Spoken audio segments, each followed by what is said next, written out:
Cardenal Cisneros.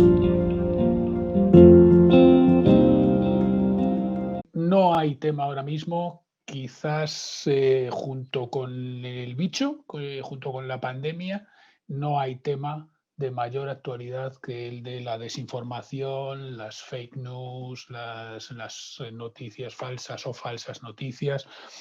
Creo que es el tema que más debe preocuparnos, además, porque no es ya que nos estén engañando, es que nos están privando de la confianza en nuestros propios sentidos. De hecho, voy a empezar poniéndoos un vídeo. No sé si se oye, tampoco importa, ¿no? Lo paro cuando me digáis, porque casi si no se oye, mejor incluso, porque es de la película de Star Wars. Lo que pasa es que, de hecho, voy a callarlo. George Lucas nos está explicando aquí que él quería hacer La Guerra de las Galaxias con Leonardo DiCaprio como protagonista. Y entonces, pues lo han puesto como protagonista, Leonardo DiCaprio. Aquí lo tenéis. De niño es Leonardo DiCaprio. ¿A que sí? La cara es la de Leonardo DiCaprio. No es la del protagonista ese, el original, sino que le han cambiado la cara en todas las escenas en las que aparece Anakin Skywalker, que luego se convierte en Darth Vader, el malo, ¿no? Le han puesto la cara de Leonardo DiCaprio cuando es niño, pero le cambian la cara también después según va creciendo. ¿Veis? Le ponen la cara de Leonardo DiCaprio. A ver si notáis en algún momento algún fallo, pero en realidad es prácticamente imposible de distinguir que le han cambiado la cara. Voy a pasar un poco más adelante porque es curioso, a mí me llama mucho la atención que incluso en la escena de la muerte de Darth Vader, ¿no? Cuando le quita la máscara, se ve que le han puesto también ahí en esa escena la cara de Leonardo DiCaprio. Esto llevado al cine pues no deja de ser una curiosidad, pero si lo llevamos al mundo de la política, por ejemplo, el hecho de que te puedan cambiar lo que dices, el hecho de que te puedan cambiar a los protagonistas de una historia, si veis ahora, es Leonardo DiCaprio con la cara de Darth Vader el que aparece. Bueno,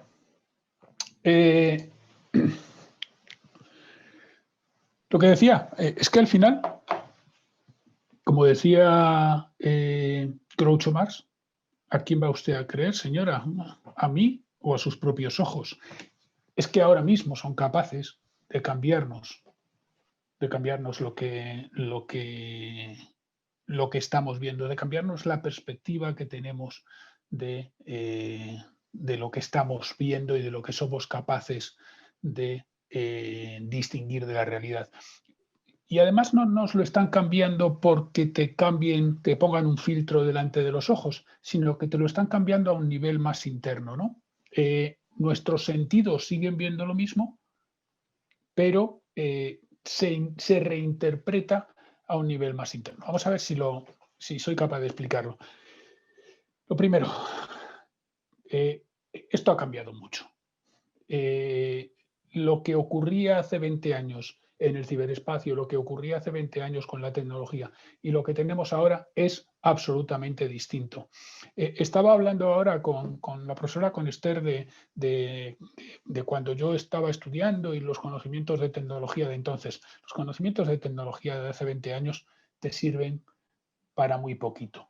Y ahora mismo el problema es que no se está empleando tanto la tecnología como la psicología. En la Universidad de Salamanca, yo soy de Salamanca, y ahí en la universidad que tenemos la costumbre de hacer pintadas en la pared, bueno, son los que consiguen el doctorado, a mí me quedan todavía unos meses, pues los doctores ponen el Víctor en la fachada de la pared, y después hay unas pocas pintadas, está la de los emperadores de Japón cuando estuvieron, y está esta de la divisa el lema de Miguel de Unamuno. Pensemos que además Miguel de Unamuno estaba diciendo esto en plena guerra civil o en los principios de la guerra civil. Su divisa decía que era primero la verdad que la paz. ¿Y por qué? ¿Por qué anteponer la verdad a la paz? Que viene a ser la contraposición entre la libertad y la seguridad, ¿no? De alguna manera. Pues porque si no conoces la verdad, no puedes ejercer tu libertad, ¿no?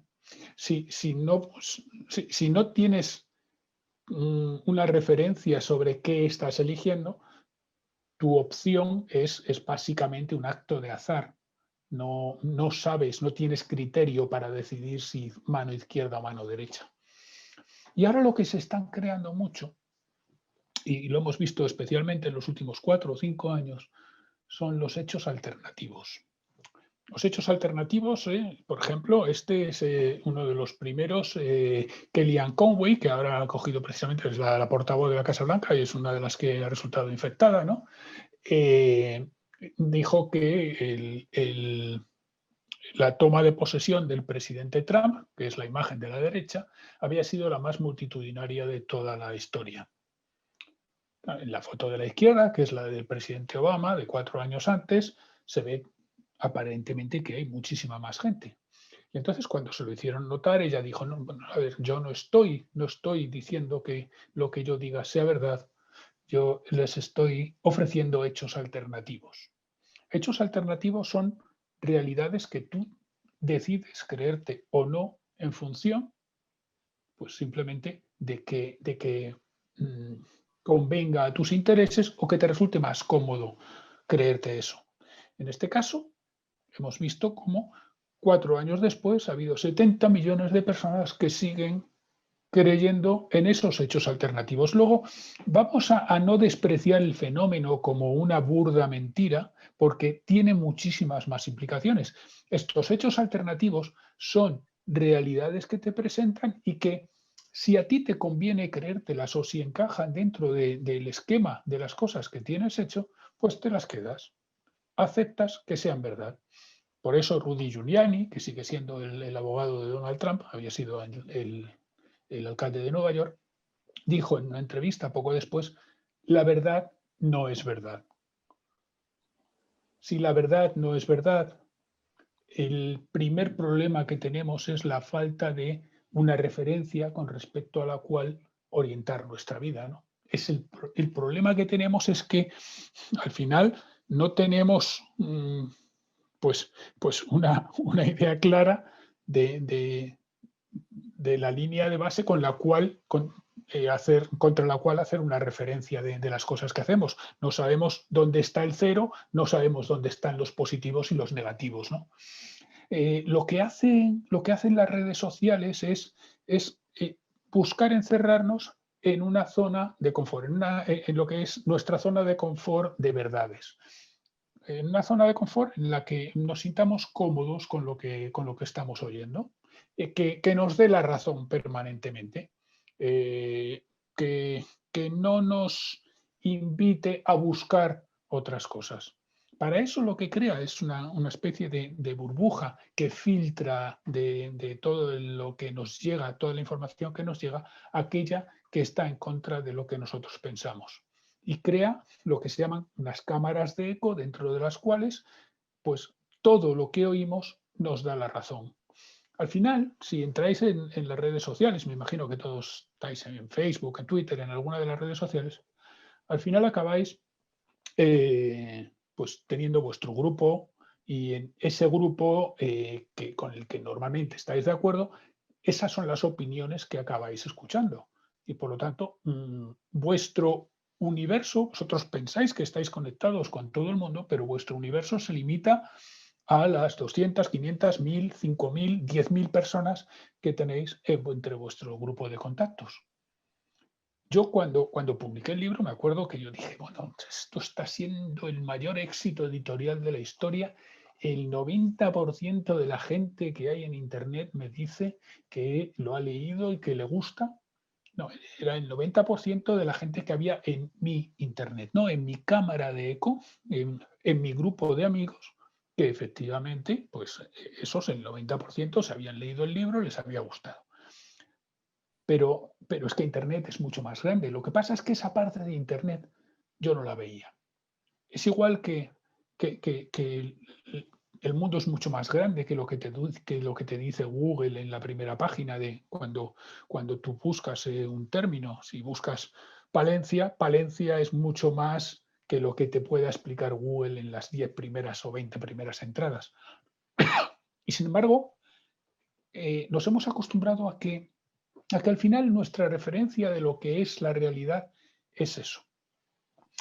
Y el problema que tenemos es que alguien ha entendido bastante bien cómo funciona nuestra forma de entender el mundo, nuestra forma de pensar, ¿no? Y cómo funcionan nuestros sesgos, nuestros prejuicios a la hora de entenderlo todo. Tenemos sesgos, por ejemplo, el sesgo de confirmación, ¿no? Que es la tendencia a creernos aquello que refuerza lo que ya pensábamos, o el sesgo de lo que es la caravana, ¿no?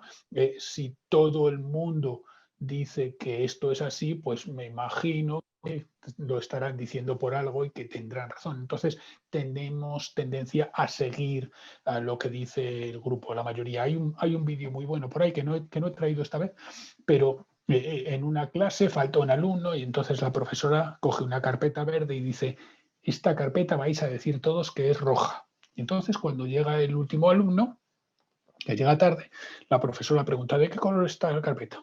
Roja, roja, roja, roja. Y le pregunta al alumno, ¿de qué color es? Y él la está viendo verde.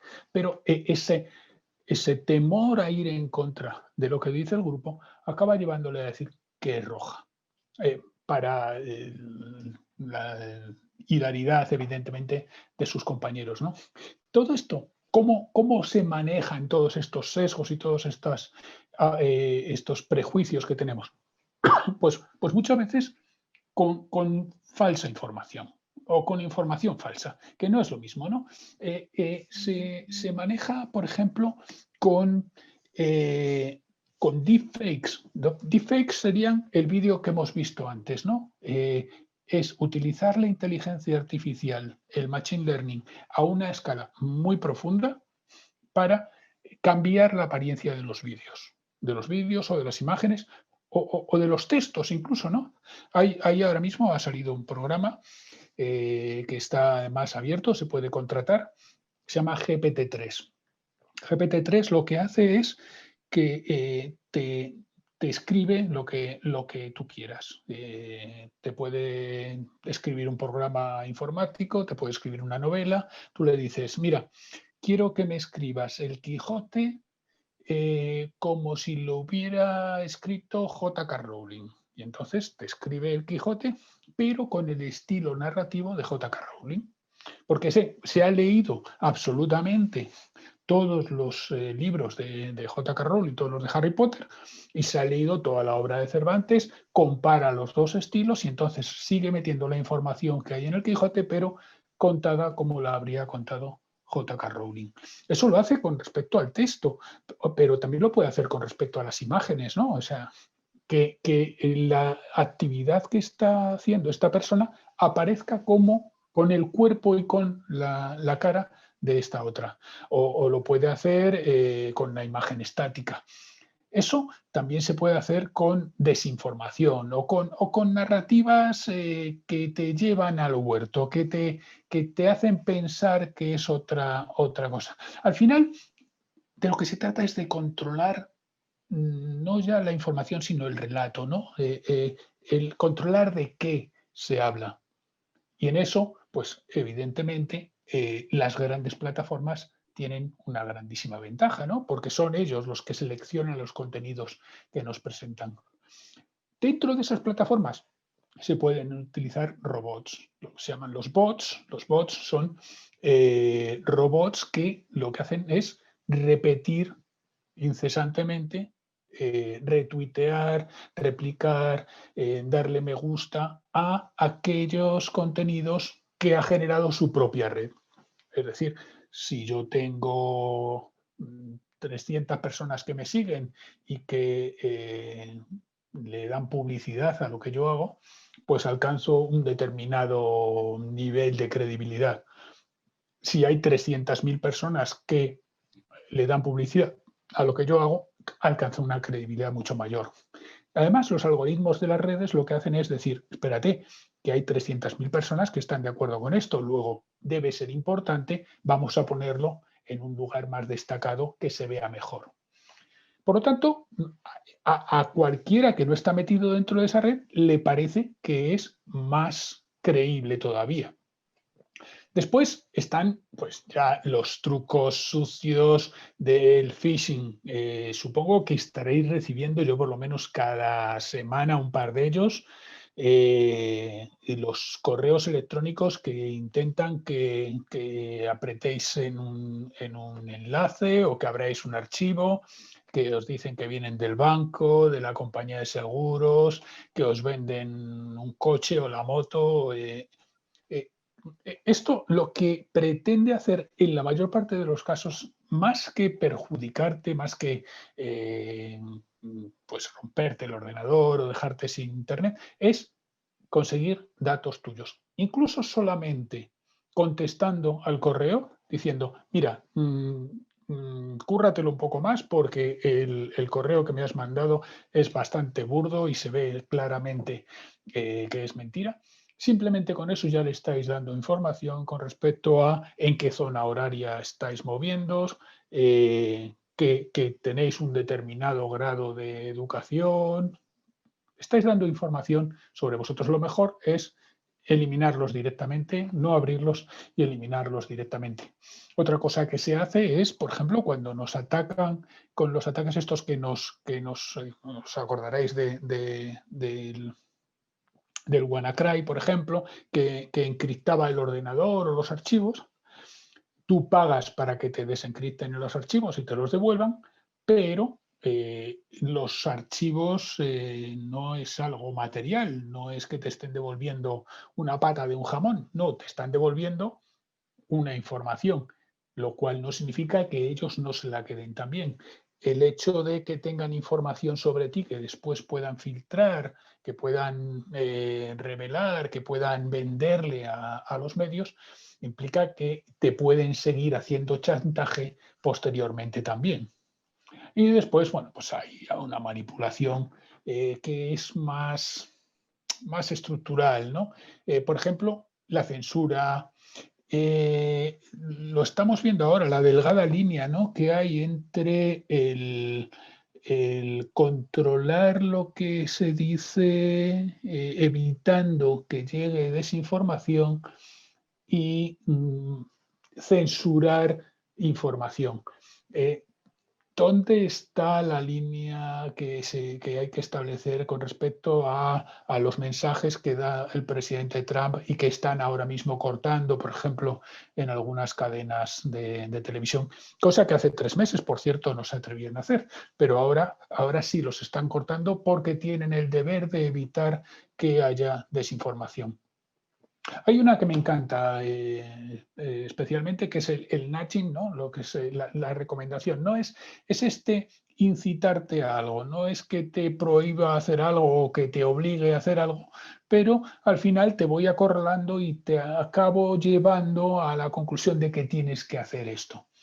Son técnicas sutiles, son técnicas que apenas se da uno cuenta que le están pasando, pero que cuando te levantas una mañana estás metido dentro de un grupo y estás pues siguiendo teorías de la conspiración, si quieres, ¿no? Que las teorías de la conspiración, al fin y al cabo, eh, a los a las personas que estamos fuera nos parecen absolutamente ridículas, pero las que están dentro es que no ven otra cosa, lo entienden como la vida misma. Cuando estás metido en el interior de un grupo, estos son 2 grupos y cómo se relacionan, ¿no? 2 partidos políticos, 2 equipos de fútbol, Y vemos que casi todas las relaciones que hay entre los grupos suelen ser con gente del propio grupo. Cuando tú estás metido en el centro del grupo rojo, del grupo azul, tú solamente ves rojo o solamente ves azul. Para ti, la parte roja o la parte azul del mundo, la contraria, prácticamente no existe. Y por lo tanto, tú estás ahí encerrado en tu mundo y a ti te parece lo más normal del mundo esa teoría de la conspiración o esa teoría que tiene tu grupo.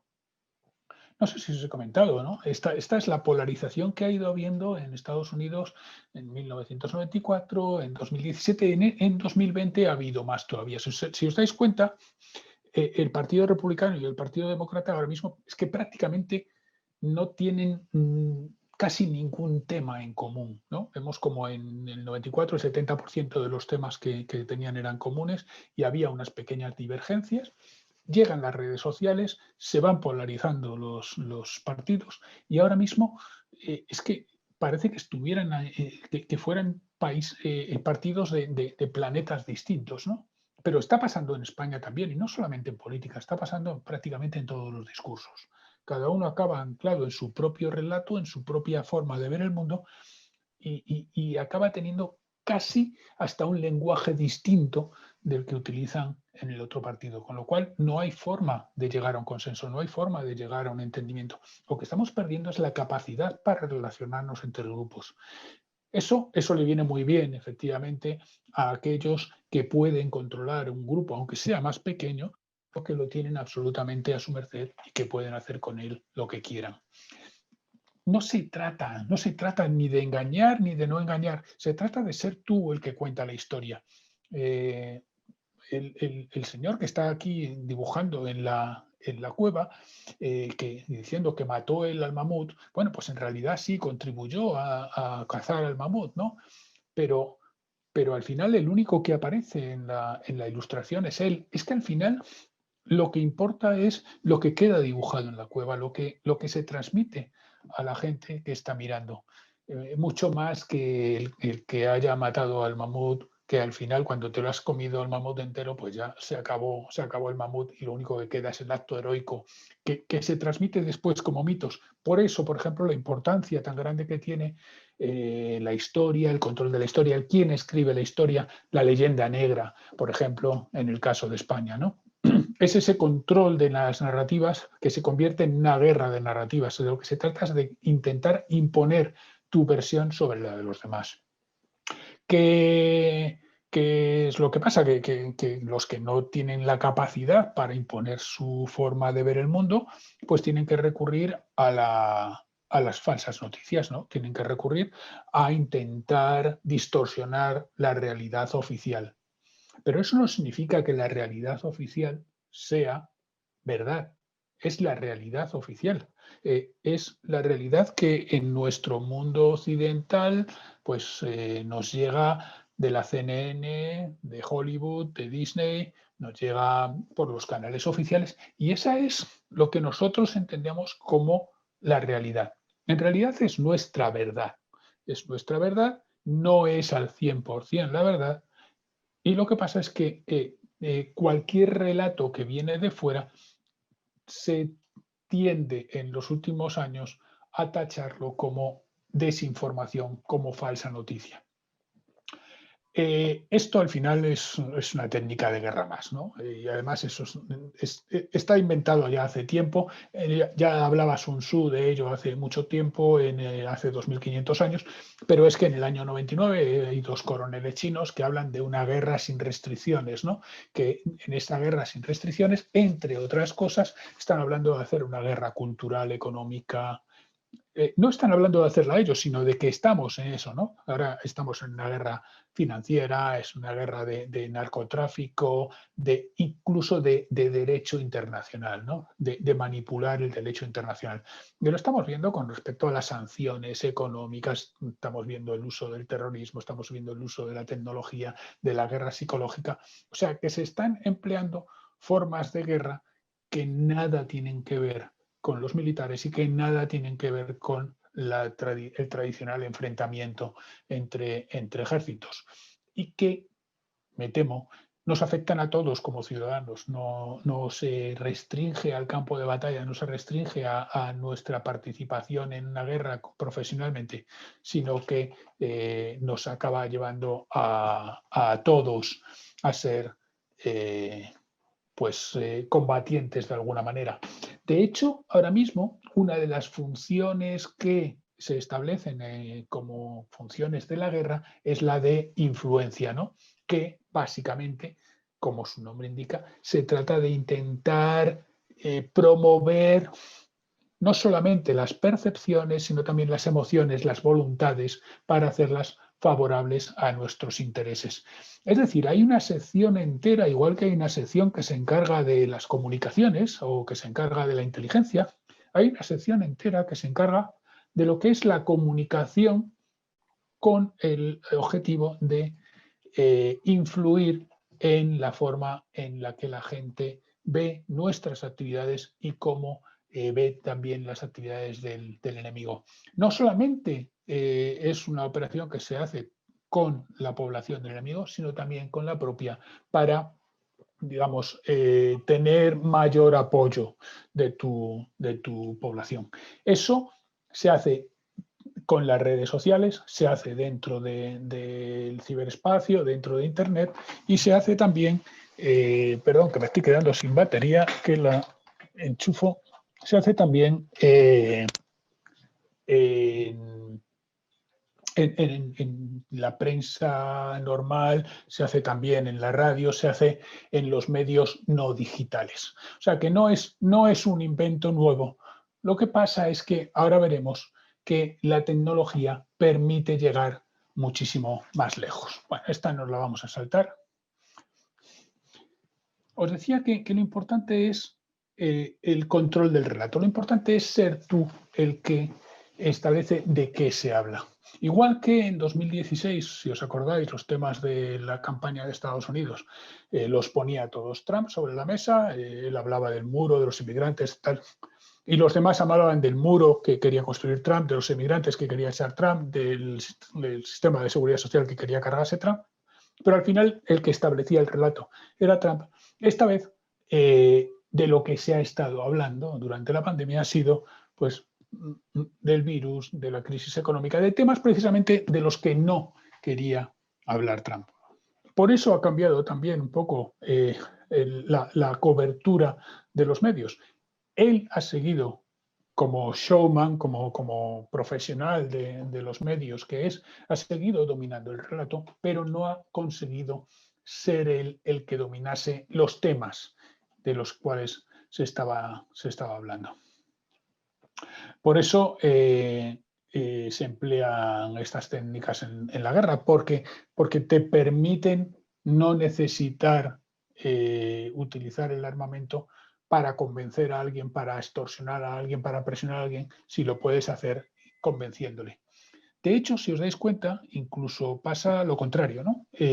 Ahora mismo el armamento muchas veces se emplea para vender una idea, no se emplea tanto para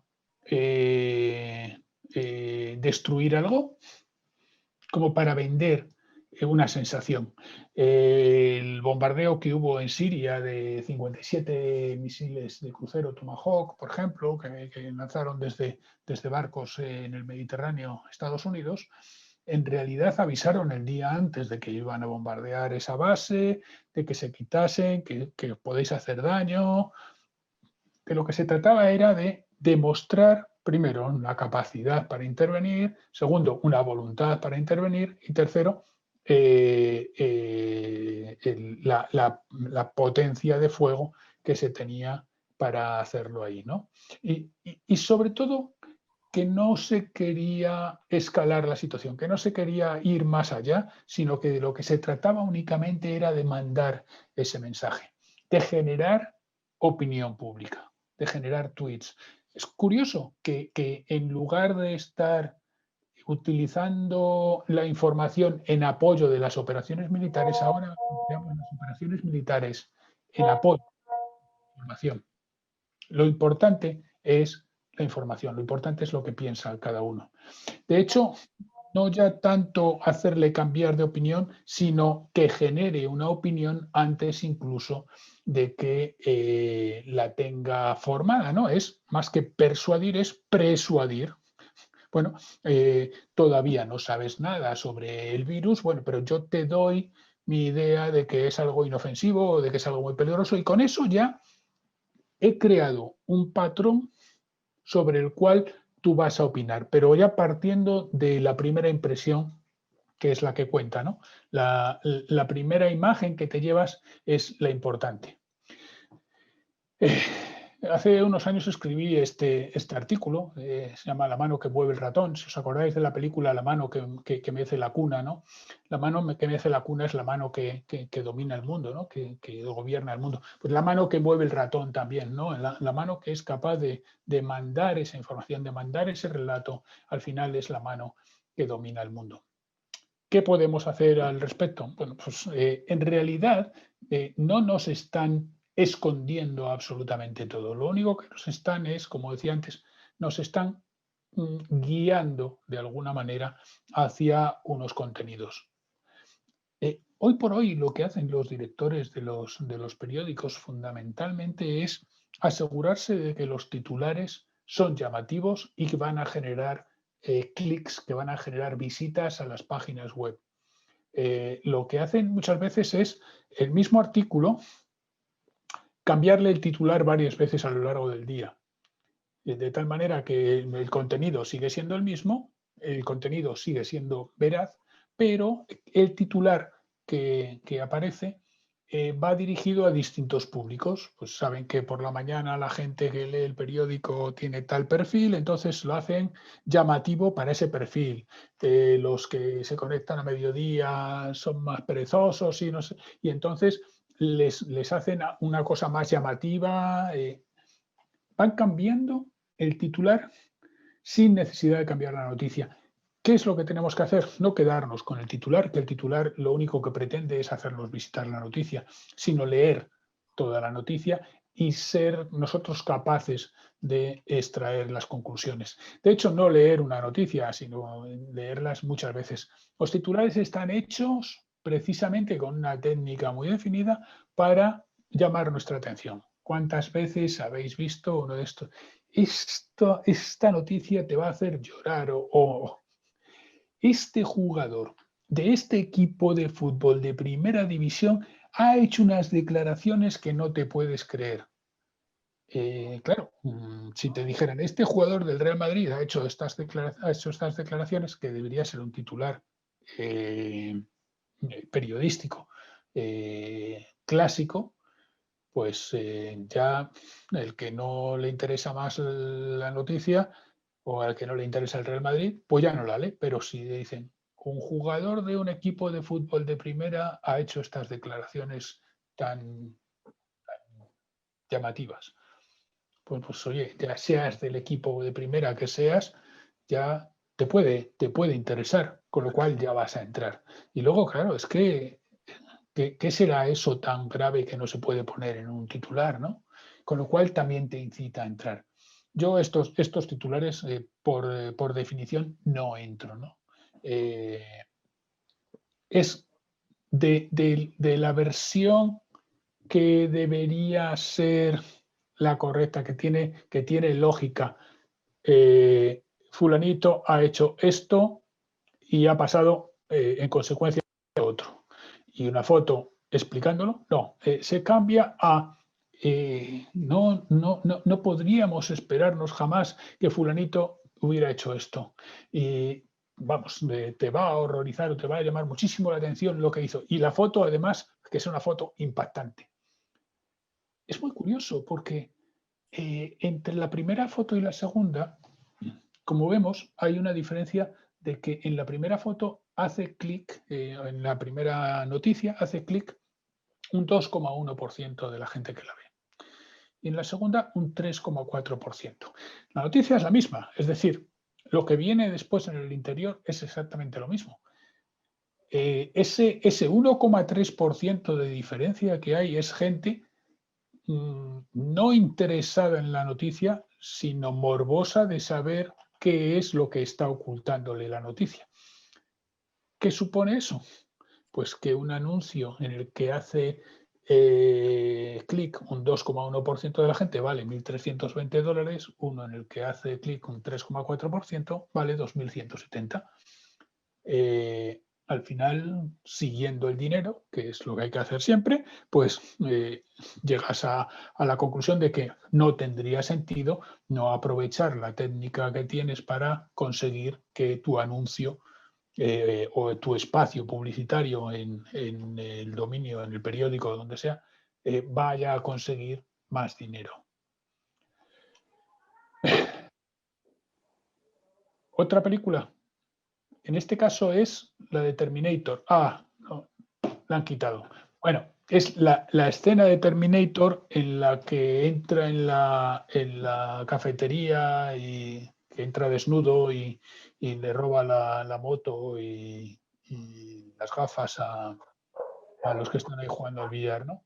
Pero en este caso le ponen la cara de Sylvester Stallone. En lugar de la de Schwarzenegger, ponen la de Stallone. De hecho, se ve aquí al principio como a la derecha aparece Stallone con las mismas gafas. De nuevo, no se da uno cuenta. Esto no solamente lo están empleando los estados, no lo están empleando solamente las empresas, sino que también lo emplean los terroristas, ¿no? Esta imagen después de los atentados de Barcelona, que ahora están precisamente con el juicio, es una imagen que para mí probablemente sea de Pulitzer, ¿no? Es una imagen en sepia, es de la revista Rumilla del Estado Islámico, que la editaba en Internet. Y sobre un fondo en sepia, una catedral gótica, la Sagrada Familia, y ese 146, sabéis que hubo 16 muertos aquí, dice 146, que es el resultado entre muertos y heridos, pero ese 146 ya causa un impacto porque está en rojo y en negrita bien grande cuando todo lo demás está en los tonos que están dirigidos fundamentalmente a destacar ese número, ese 146. No te está engañando, pone muertos y heridos, pero tampoco te está diciendo la verdad, te está provocando sensaciones mucho más allá del conocimiento de la información que te da. A eso le ayudamos nosotros en muchos casos, ¿no? Porque ponemos muchas veces el foco en las noticias, por ejemplo, sobre terrorismo, y aunque los muertos por terrorismo son los que están en rojo en las columnas de la izquierda, nosotros al final en la prensa acabamos dándole una cobertura que puede ser 50 o 100 veces mayor. Entonces, cada muerto que hay por terrorismo, cada muerto que hay por violencia de género, lo magnificamos en función del interés que tenemos en que esa noticia sea relevante. Sin embargo, minimizamos a lo mejor los muertos que hay en carretera o depende de la temporada, le damos más importancia. En verano parece ser que hay muchísimos más muertos porque se hace mucha más incidencia para evitar que los haya. Pero durante el resto del año, como estamos trabajando, pues si hay algún muerto son daños colaterales.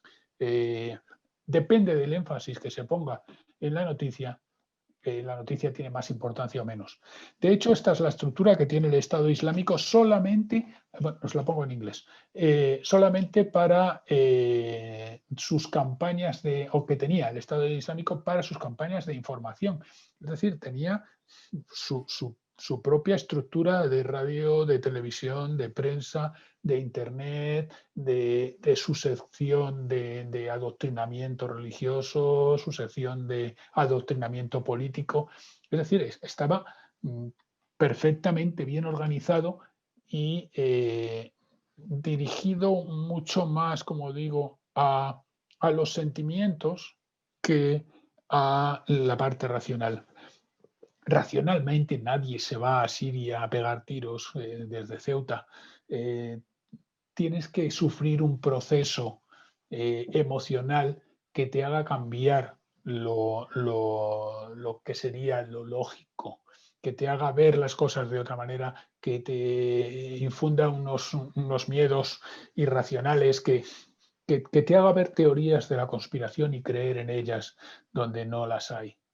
Esto lo emplean también las empresas.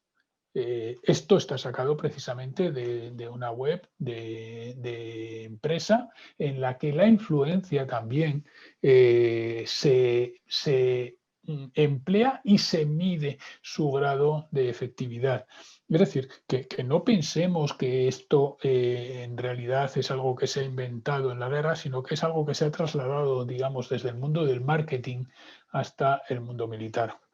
Y se hace aprovechando sobre todo que antes pues teníamos unos medios de comunicación muy poquitos, que eran los altavoces, los que nos permitían llegar desde el entorno en el que estábamos nosotros, desde nuestra empresa hasta el público, mientras que ahora podemos dirigirnos directamente y crear nuestras propias redes.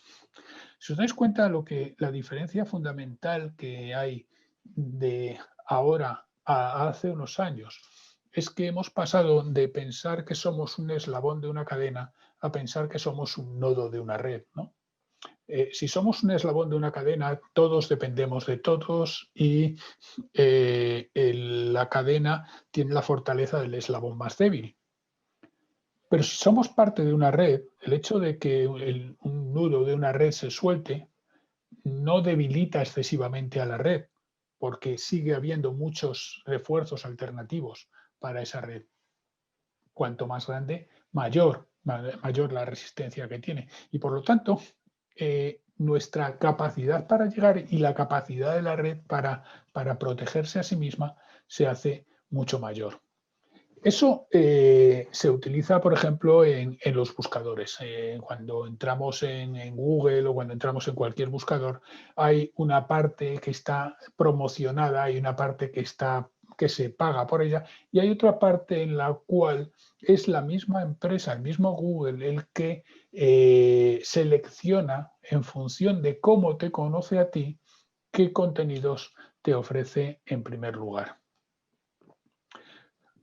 ¿De qué se trata? Se trata de al final de ocupar un territorio informativo, de ocupar un territorio comercial, de quitar a la competencia, de ser tú la referencia de todas las conversaciones y de todas las opciones que pueda tener el comprador. Nos hemos vuelto un poco como los griegos presocráticos, ¿no? Hemos abandonado el logos, hemos abandonado la lógica y nos hemos ido al mitos, ¿no? Nos hemos ido otra vez a la mitología y a pensar que todo va a estar disponible, que hay alguien al que le puedes consultar. Entonces vas al oráculo de Delfos, bueno, ahora te vas a Google y tú le preguntas directamente qué pasa y Google te da la solución. Nos hemos vuelto cómodos, ¿no? Nos hemos vuelto... O sea, lo que queremos es que la tecnología nos ofrezca la solución a todos nuestros problemas, ¿no? Evidentemente, que tengamos nuestra red de amigos, que tengamos nuestras redes, pero sobre todo cuando hablamos de buscadores, yo diría que lo que nos ha pasado es que en ese equilibrio que había entre libertad y seguridad, ¿no? Que cedíamos una parte de seguridad para ganar en libertad, pero siempre estaba más o menos equilibrado, yo creo que hemos acabado perdiendo tanto seguridad como libertad. Todo para ganar comodidad. Hemos perdido seguridad porque estamos dando nuestros datos, ¿no? Y al dar nuestros datos nos ponemos en manos de la gente. Y hemos perdido libertad porque al dar datos lo que estamos dándole instrumentos a las redes sociales y a los buscadores para que configuren esas páginas en las que nos ofrecen información y por lo tanto la información que nos ofrecen está de acuerdo a sus intereses y no a los nuestros y por lo tanto estamos actuando en función de sus intereses, no de los nuestros. Si a nosotros nunca nos hubiera hablado, vivimos en Madrid, no estamos en la pandemia, hemos nacido aquí, hace 50 años que hay pandemia, nunca nos hemos movido de Madrid y solamente vemos la acera de enfrente a través de la ventana. Si Google no nos cuenta que existe el mar, para nosotros el mundo se acaba en la acera de enfrente, ¿no? Si la información que recibimos a través de estas pantallas está condicionada por la información que nosotros le hemos dado a ellos previamente, al final lo que acabamos es siendo marionetas en manos de los agentes que tienen esa información. De hecho, la Unión Europea lleva ya tiempo intentando combatir las fake news, las noticias falsas o las falsas noticias.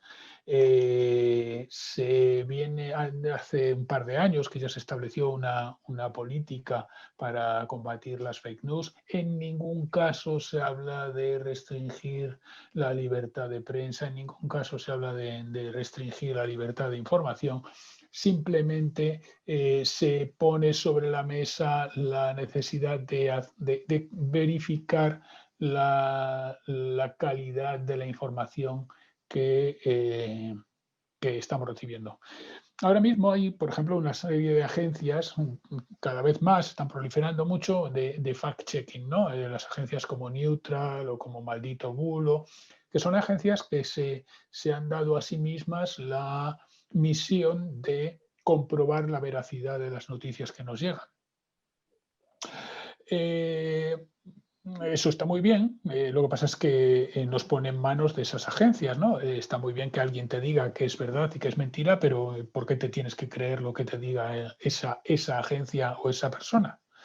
De hecho, cuando estas agencias después se convierten en agencias de noticias, como ellos son los auditores de la verdad, a partir de ahí lo que cuente su cadena es verdad por definición, porque viene santificado ya directamente por el hecho de que ellos son los que determinan qué es verdad y qué es mentira. La OTAN también está muy preocupada con el tema de la desinformación. De hecho, ha habido algunos casos bastante tristes, bastante graves de ataques con la desinformación, ¿no? Vemos cómo evolucionó, por ejemplo, el caso del asesinato de Jamal Khashoggi, como cada día prácticamente, desde su asesinato, la versión que se iba ofreciendo iba cambiando, ¿no? Y al final, cuando nos lo cambian tantas veces, acabamos saturados de información y desinteresados por el tema, porque ya surge otro. Y no lo estamos viendo solamente en asuntos internacionales, sino también en asuntos nacionales, ¿no? Lo de un clavo saca otro clavo y lo de una mala noticia elimina otra, o lo de una mentira al final acaba distrayéndote con respecto a la otra. En el caso del Brexit, 3/4 de lo mismo. Nos encontramos con que se va creando una bola, nadie se atreve a pararla. En el caso este es el del envenenamiento de Sergei Skripal y de su hija en Salisbury, en el Reino Unido, ¿no? Es muy curioso, en la segunda imagen habla de que los dos rusos a los que les preguntan, precisamente en RT, en la cadena rusa, les preguntan qué hacían allí en Salisbury, dicen que habían ido a ver la cúpula, vamos, la pinguruta de 123 metros de altura de la catedral de Salisbury. Bueno, yo he ido a hacer turismo cultural por muchos sitios, pero yo en todo caso he ido a ver la cúpula de la catedral de Florencia, pero no me preguntes exactamente cuánto mide, porque pues, no es la información que lleva un turista así normalmente en la cabeza, ¿no? Parece un poco preparada la respuesta. Evidentemente, es más que probable que fueran ellos. Lo que hizo Rusia fue decir, bueno, no, sí, la BBC dice que han sido ellos, pero pueden haber sido los ingleses perfectamente. Al día siguiente dijo, bueno, también puede ser la CIA o el CNI o puede ser el Servicio Secreto del Vaticano. Y a la semana se despachó con, bueno, es que hay tantas versiones que puede haber sido cualquiera, ¿no? Cuando en realidad todas las versiones, menos una, la habían dado ellos. Pero efectivamente habían conseguido crear esa confusión. Esa confusión o ese caos, ¿no? El caos que se forma en las redes muchas veces de discurso del odio y de meter cizaña, ¿no? en las conversaciones, y que lo hacen gente profesional o incluso programas que actúan a propósito así, ¿no? Lo que se llaman los troll. Los troll, los monstruos esos de la mitología celta, ¿no? En este caso, los troll los ha empleado muchísimo Rusia, pero no solamente Rusia, ¿no? Los trolls son estos desinformadores que se cuelan en las redes sociales y que, este es un ejemplo, que me pasó a mí personalmente, de un troll desmintiendo que era un troll, ¿no? Y generando inmediatamente ese discurso de odio de, bueno, no solamente voy a decir que yo no lo soy, sino que además voy a meterme con determinados colectivos de una forma muy agresiva para ver si entro al trapo, y le contesto, cosa que evidentemente no hice, ¿no? Porque lo único que haces al contestarle es aumentar el tamaño de la desinformación o del caos que quiere introducir. Corea del Norte también evidentemente tiene su grupo de troles, pero es que los ingleses también tienen una brigada de troles para actuar en las redes sociales, ¿no? O sea que al final vemos que es introducir el discurso del odio, sembrar cizaña, remover las aguas para beneficio del que esté listo para pescar en ese momento, ¿no? Este sí se va a ver. Vamos a ver a un imitador. El imitador va a ir cambiando no solo la voz y los gestos, sino la cara, pero la cara se la van a cambiar por inteligencia artificial. Cambia realmente, incluso le va a salir bigote en algún momento. A ver si vais reconociendo quiénes son. Este es Robert De Niro, por ejemplo.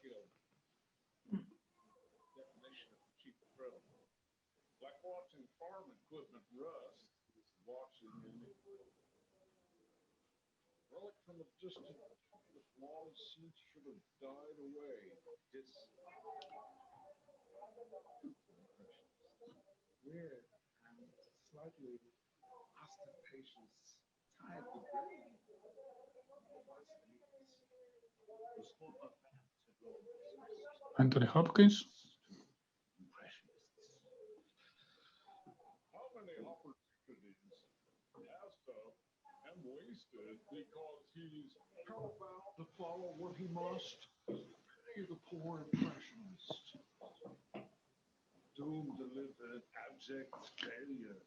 Schwarzenegger.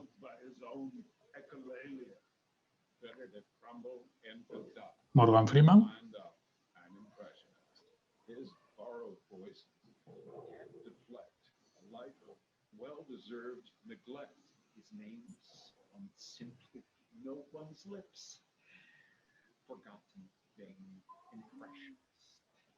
That sound.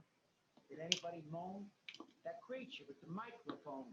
His last on everybody's list. Forgettable impressionist. When Peter. Es Bush. George Bush. Those souls who imitate. You will but shake a heavenly fist and curse condemned impressionist. But till that time, we'll tolerate the good-for-nothing reprobate. And hide the truth. We're just pissed. We can't be impressionists.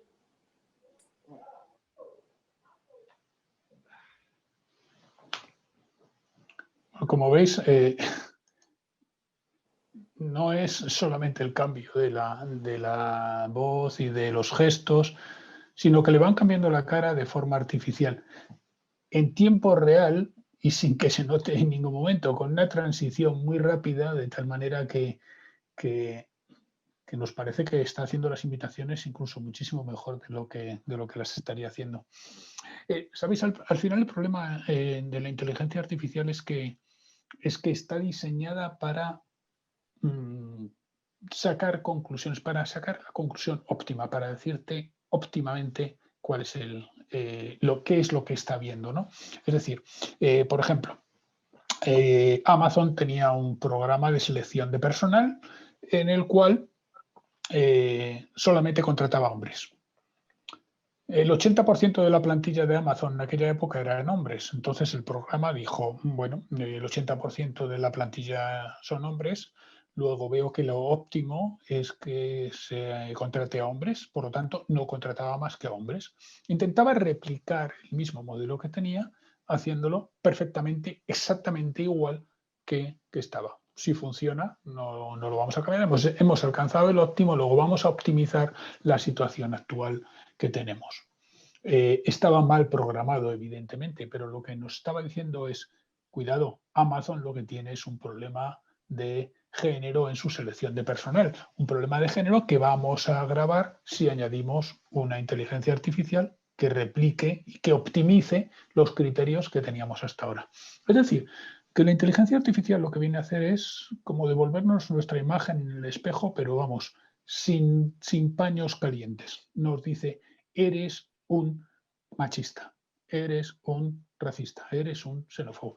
Y te lo demuestro porque cogiendo tu mundo tal y como es, cogiendo tus ideas tal y como son, llego a la conclusión de que para ti lo óptimo o el mundo en el que te mueves es racista, es machista, es xenófobo. Cuando te lo digo abiertamente, llevado al extremo, cuando en lugar de ser un 70% xenófobo, soy un 100% porque he optimizado esa xenofobia que tienes, entonces es cuando te das cuenta de que tu reflejo, tu imagen, es menos bonita de lo que tú te creías, ¿no? Está un poco más sesgada de lo que te creías. Lo que tenemos delante ahora mismo es la oportunidad de, pues probablemente de utilizar la inteligencia artificial para conocernos mejor y para sacar conclusiones sobre nosotros mismos y hacernos más humanos, ¿no?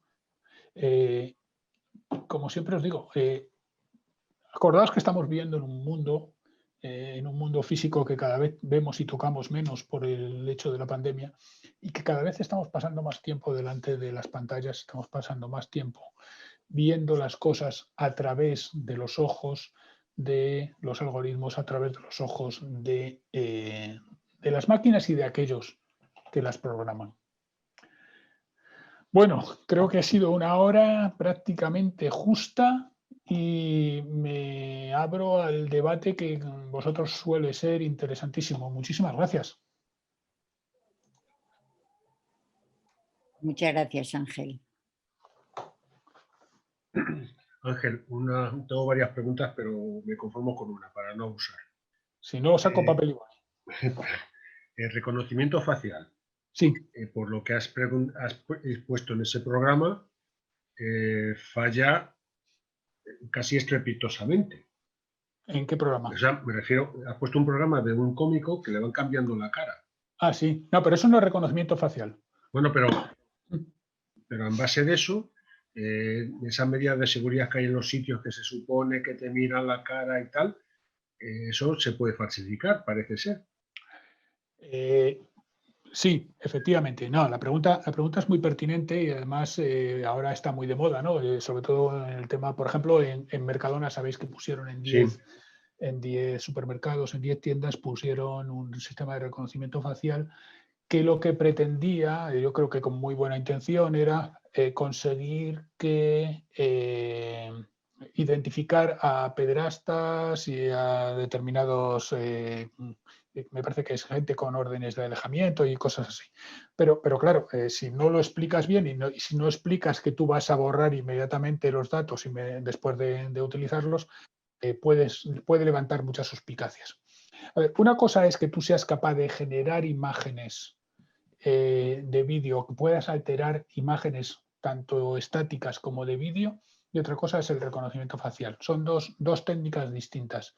En una lo que haces es coger el patrón, los rasgos que tiene de una persona y transferirlos a los movimientos que está haciendo otra persona. En la primera, en el reconocimiento facial, lo que haces es identificar los rasgos de una persona y compararlos con una base de datos. En eso la inteligencia artificial ahora mismo es muy buena. O sea, te están dando ratios de 88-90% de acierto fácilmente en reconocimiento facial si estás dentro de la base de datos, ¿no? Que está muy bien, ¿no? O sea, estamos viendo lo de la vacuna, un 90% nos parece muy bien.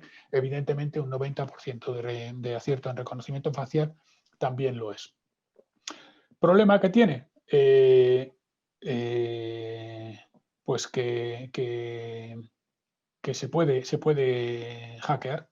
Se puede hackear. La forma más sencilla sería con un disfraz. Hay vídeos y artículos muy divertidos de disfraces que te puedes poner para que no te reconozca una inteligencia artificial, un reconocimiento facial, ¿no? Entonces, si tú te pones un antifaz, por ejemplo, clásico de toda la vida, te reconoce perfectamente. Si te pones la mascarilla quirúrgica, te reconoce perfectamente. Pero si te pones unos pelos así largos por aquí y 3 puntitos rojos aquí, ya no te reconoce. ¿Por qué? Pues porque acabas de interferir en los patrones, en los puntos que tiene para reconocerte el sistema el algoritmo asociado a la inteligencia artificial. Entonces, se puede cambiar totalmente lo que ve la máquina sin necesidad de disfraces así de complicados. Hicieron, por ejemplo, diseñaron una tortuga de plástico, unos investigadores, que el caparazón, tú ves el caparazón con nuestros ojos humanos y es un caparazón de tortuga. Pero el algoritmo, un sistema de reconocimiento de imágenes, lo que ve es un rifle. ¿Por qué? Pues porque han puesto una serie de píxeles en el caparazón que coinciden con lo que la inteligencia artificial reconoce como un rifle. Entonces, yo estoy convencido, de hecho tengo por ahí hecho un reto a un montón de informáticos de que me digan qué 3 o 4 puntitos tenemos que ponernos en la cara que no se vean, que parezcan lunares a ojos de cualquiera, que tú te cruces con un policía y no piense que vas disfrazado, por ejemplo, y que sin embargo a una cámara le hagas parecer que eres Marilyn Monroe. O sea, por ejemplo, o sea, te cambia lo que ve la inteligencia. La inteligencia artificial no ve caras, ve puntos, distancias entre puntos entre los extremos de los ojos. O sea, si tú cambias esos parámetros, estás cambiando lo que ve la inteligencia artificial. No es capaz de extrapolar. Será patrones, ¿no? Tendrá un patrón determinado y ese patrón, si se ajusta a lo tuyo, serás lo que sea. Pero con independencia de que el resto, efectivamente, con independencia de que el resto de tu figura tenga algo que ver con lo que cree que está viendo. O sea, se fija en 4 puntos y si esos 4 puntos le dice que eres un fusil o que eres Marilyn Monroe, pues eres Marilyn Monroe. Seleccionará una serie de requisitos y a partir de ahí decide que eres un revólver o que eres un cañón. Exacto. Y no solamente con el reconocimiento facial, que sería, bueno, es lo que más desarrollado está, con diferencia, pero claro, hombre, eso, el reconocimiento de huellas dactilares, el reconocimiento de iris, pero ahora mismo, por ejemplo, se está reconociendo gente y en algunos aeropuertos ya está instalado, te entras por un pasillo y es por tu forma de andar, ¿no? Los pasos que das, no los pasos que das, sino la forma en que das los pasos, La cadencia. La cadencia y la forma del apoyo. Sí, o sea, la característica completa del paso, independientemente de que un día tengas una cojera o lo que sea, también te es capaz de identificarte, evidentemente por la voz, evidentemente por el ritmo cardíaco, incluso con un láser de baja frecuencia a distancia, te puede llegar a detectar, si tiene tu electrocardiograma previamente, puede llegar a correlacionarte con una persona concreta. O sea que ahora mismo lo que estamos desarrollando son sistemas para reconocer patrones, como dice Alberto, efectivamente, que esos patrones se pueden alterar. Pero son 2 cosas distintas, lo que es el alterar una imagen, que es alterar esos patrones para que nosotros los veamos y no para que los vea la máquina. En un caso estamos alterando lo que ven los humanos y en otro caso lo que ve la máquina. Lo que pasa es que cada vez es más difícil engañarles porque son sistemas que aprenden, evidentemente. Claro. Ahora mismo le engañarías fácilmente, pero en un momento determinado o tienes otro engaño, aquello no cuela. Hombre, igual que van mejorando las técnicas para engañarles, van mejorando las técnicas para reconocer también, ¿no? Entonces lo que te produce al final es una incertidumbre de en qué momento estamos, si está ganando la técnica de engañar o la técnica de reconocer. Ángel, y ahí estás. Poniendo esta base de esta conferencia, no sé si esta pregunta es correcta. Llevado a otro extremo, no esta conferencia, pero de engañar al sistema y que aparezca alguien suplantando a otra persona en una conferencia de este tipo. O no este tipo, de un tipo más importante, que se generen opiniones o datos o cosas similares. O sea, estoy hablando con fulano y fulano no está. De hecho, ahora mismo hay programas. Hay un programa, lo que pasa es que no tengo ni tiempo ni ganas de descargármelo, que podía estar. Yo podía estar ahora hablando, haciendo los mismos gestos y diciendo las mismas cosas con la apariencia del Pato Donald. O con la apariencia de Einstein. La de Einstein es una además que te descargas directamente y ya directamente lo que hace es cambiar la cara dentro de una videoconferencia por la de Einstein. Se ve todavía un poco distorsionado y tal, pero hay vídeos por ahí en los que se pone a hablar a la Mona Lisa, por ejemplo, la hacen en 3 dimensiones y la ponen a hablar, o que los bustos de los emperadores romanos te los traducen a caras reales, como sería, ¿no? O sea, que sí se puede hacer esa extrapolación. Un caso que podría haberse dado, que no digo que sea así, ¿no? Pero sabéis que Arabia Saudí, Emiratos Árabes cortaron relaciones con Qatar hace 2 años y pico, porque en un vídeo el presidente de Qatar, el emir de Qatar, había hecho unas declaraciones ofensivas contra la casa saudí, ¿no? Vamos a suponer que ese vídeo hubiera sido un montaje. Que a los 3 meses se hubiera sabido o se hubiera podido saber que era un montaje, pero es que en 3 meses podían haber estado no solamente con una ruptura de relaciones, sino que se podría haber llegado a una guerra, ¿no? En un momento dado, por esa desinformación. Con lo cual, efectivamente, las consecuencias políticas que puede tener esto son mucho mayores. Yo iría un paso más allá, que es en parte el tema de mi tesis, ¿no? Ahora estamos hablando de cosas que vemos con nuestros sentidos, pero en realidad no vemos con los ojos ni oímos con los oídos. Las dos cosas las hacemos con el cerebro. Los ojos y los oídos lo único que son sensores que generan unos impulsos unos impulsos eléctricos que van al cerebro. ¿Y si somos capaces de alterar esos impulsos eléctricos directamente que van al cerebro? Es decir, que nosotros no estamos cambiando lo que vemos, sino estamos cambiando lo que percibimos. Dentro de poco yo me imagino un mundo en el que vamos a ir con unas gafas de visión artificial y visión aumentada permanentemente.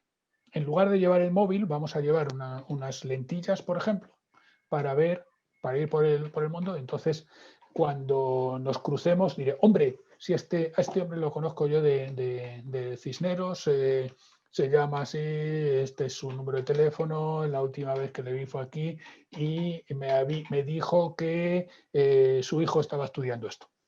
Neuralink. Claro. Entonces, yo me imagino un mundo en el que las vallas publicitarias dejan de existir, ¿no? Entonces tú vas paseando por la calle y la valla publicitaria detecta que estás ahí y entonces tú ves el anuncio que le interesa a la valla publicitaria enseñarte. Pero lo estás viendo en la lentilla, no lo estás viendo en la valla.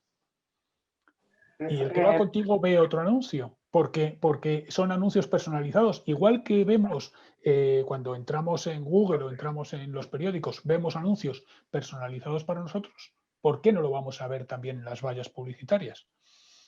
Y si son capaces de cambiar lo que pone una valla publicitaria, ¿por qué no van a ser capaces de cambiar el resto de las cosas que vemos? No, pero, no sé, Concha, quería con lo que estás diciendo, ahí tenemos mucha información y por lo que dices te imaginas una sociedad todavía con muchísima más información, pero eso no quiere decir que estemos más cerca de la verdad. O sea, No, yo no, al creo, contrario. al contrario, que tenemos tal exceso de información en esta sociedad de la transparencia, esta sociedad de la información, cada vez nos estamos alejando más de la verdad, ¿eh?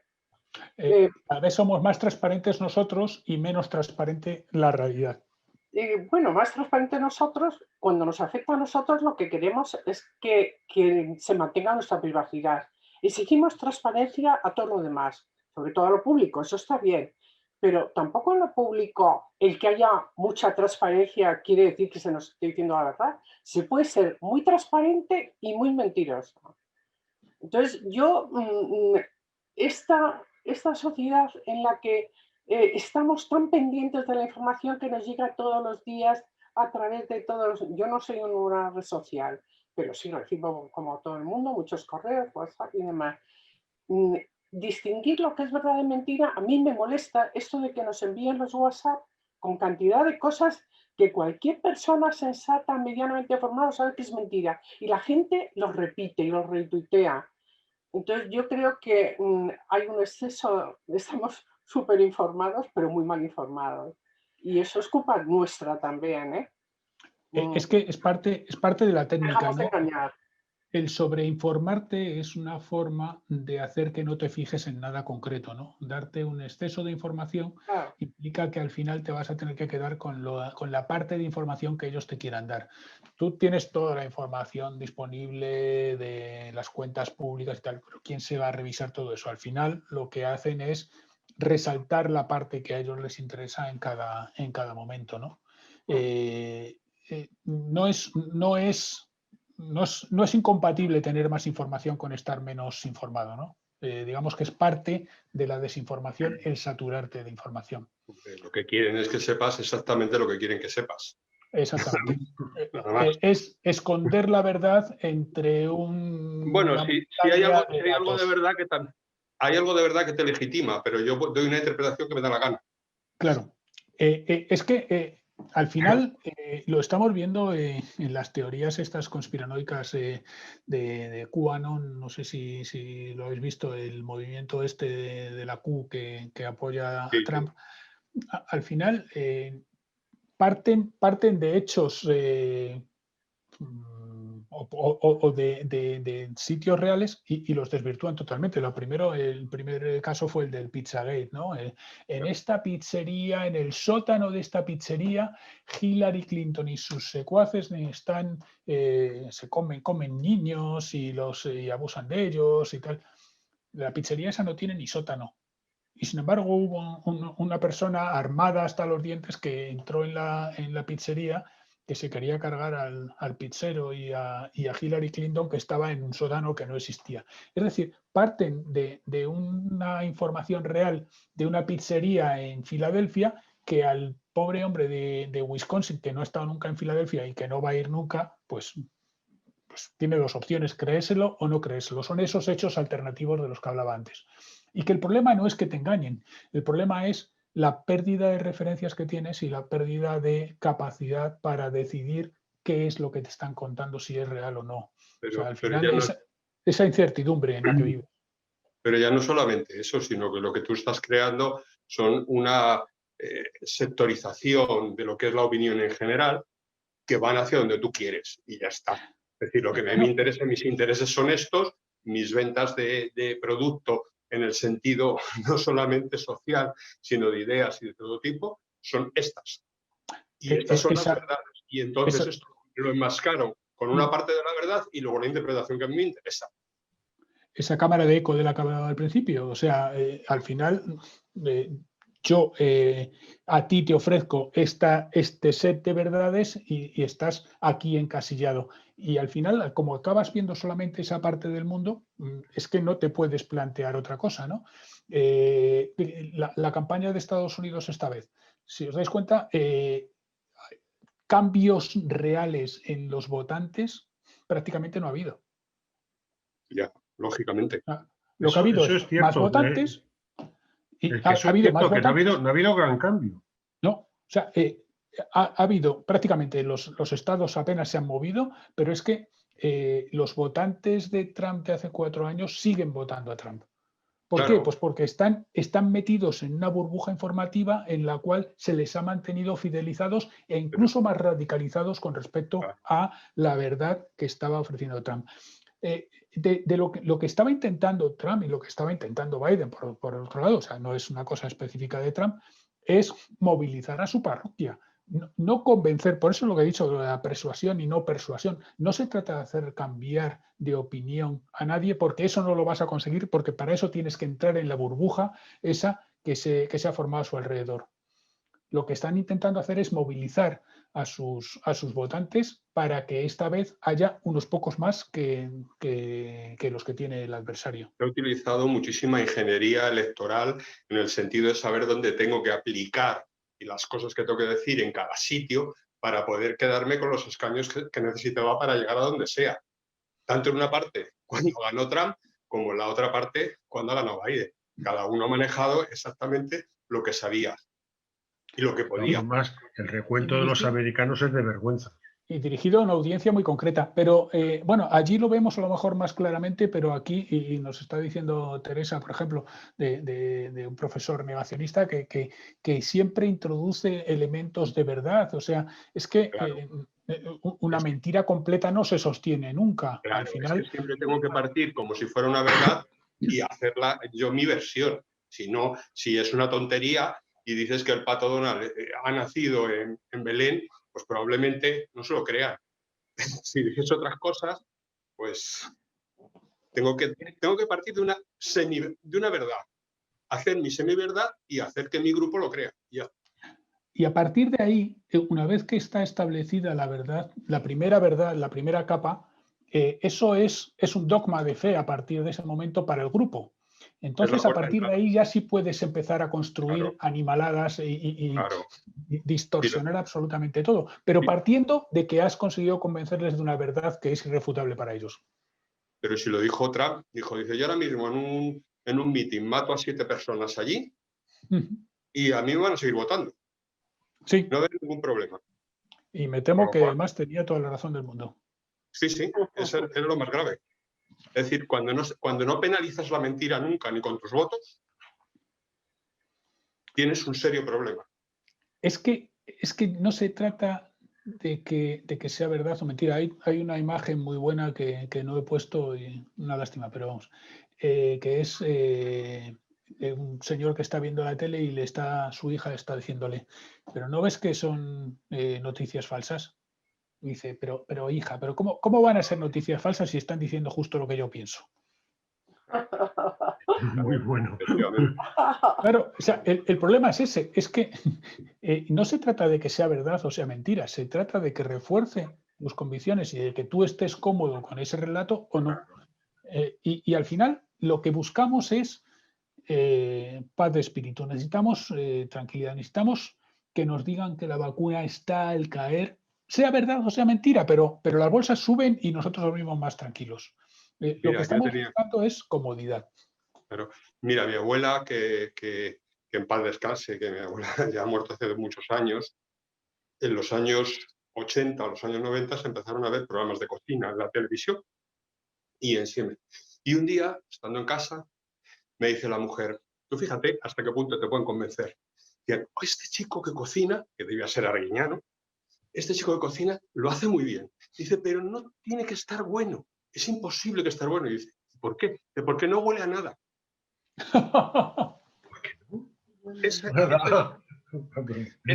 Claro. Es que en eso hay un gran trasfondo. Y es decir, te lo llegas a creer tanto que da igual en nuestra situación. Que huela o que no huela, está bueno. Es efectivamente es justo, perdona, es que es justo lo que estaba comentando ahora, ¿no?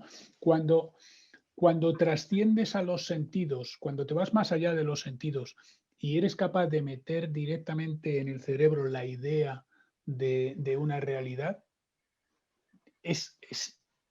da lo mismo que sea absurda. Si tú estás viendo al pato Donald andando y cruzando la calle o conduciendo un patinete, dices, bueno, será imposible, pero lo estoy viendo. Entonces acabas interiorizando que es normal ver al pato Donald en patinete. Claro. Ese es el problema. Ese es el problema.